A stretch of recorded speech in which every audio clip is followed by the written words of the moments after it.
আমাদের জীবনে এমন কিছু সময় আসে যখন দেয়ালে পিঠ থেকে যায়, যখন আমাদের নির্দিষ্ট চাওয়া পূরণ করা ছাড়া আর বিকল্প কোনো পথ সামনে খোলা থাকে না। এ ধরনের পরিস্থিতিতে আল্লাহ রাব্বুল আলামিনের কাছে আমাদের মনের একান্ত কামনা বাসনাগুলোকে পূরণ করবার জন্য একটি বিশেষ পথ বাতলেছেন আমাদেরকে প্রিয় নবী সাল্লাল্লাহু আলাইহি ওয়াসাল্লাম, আর সেটি হলো ইসমে আযম। ইসমে আযম মানে হলো মহান নাম। আল্লাহ রাব্বুল আলামিনের এই ইসমে আযম তথা মহান নামের মাধ্যমে কোনো কিছু চাওয়া হলে তিনি সেটা পূরণ করেন। এই নামের মাধ্যমে আল্লাহকে ডাকা হলে তিনি সেটাকে সাড়া দেন। এ মর্মে নবী আলাইহিস সালামের অনেকগুলো হাদিস রয়েছে। অনেক উলামা একরাম ইসমে আযম সম্পর্কে বলেছেন যে এটি হলো আল্লাহ রাব্বুল আলামিনের যে মূল নাম আল্লাহ, সেটি তার অনেকগুলো গুণবাচক নাম আছে। তমধ্যে থেকে আল্লাহ রাব্বুল আলামিনের যে মূল নাম আল্লাহ, এই আল্লাহ এই নামের মাধ্যমে আল্লাহ রাব্বুল আলামিনকে ডেকে যদি বান্দা কোনো কিছু চান কায় মনোবাক্যে অন্তরের গভীর থেকে, তাহলে সে দোয়া আল্লাহ রাব্বুল আলামিন অবশ্যই কবুল করেন।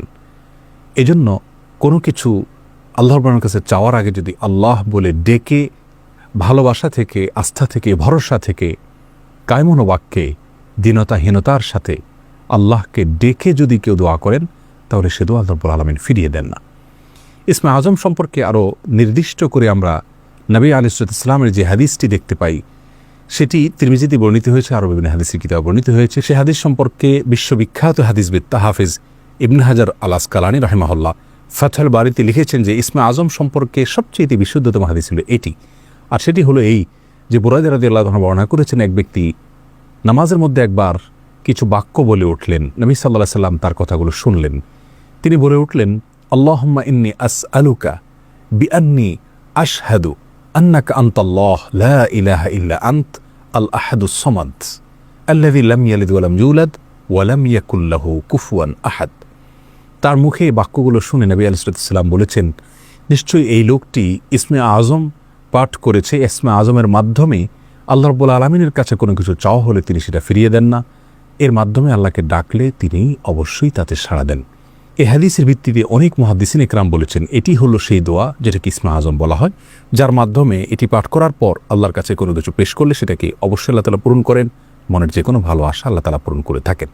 দোয়াটি আবারও বলছি, আল্লাহুম্মা ইন্নী আসআলুকা বিআন্নী আশহাদু আন্নাকা আনতাল্লাহ লা ইলাহা ইল্লা আনত আল আহাদুস সামাদ আল্লাযী লাম ইয়ালিদ ওয়া লাম ইউলাদ ওয়া লাম ইয়াকুল লাহু কুফুয়ান আহাদ। যার অর্থ হলো, হে আল্লাহ, আমি আপনার কাছে প্রার্থনা করছি এই মর্মে যে, এই জন্য যে, এই ভিত্তিতে যে আমি সাক্ষ্য দেই আপনি আল্লাহ, আপনি ছাড়া সত্যিকারের কোনো মাবুদ নেই, আপনি কারোর মুখাপেক্ষী নন, আপনি একক, এবং আপনি কাউকে জন্ম দেননি, আপনাকেও কেউ জন্ম দেয়নি, এবং আপনার সমকক্ষ আর কেউ হতে পারে না।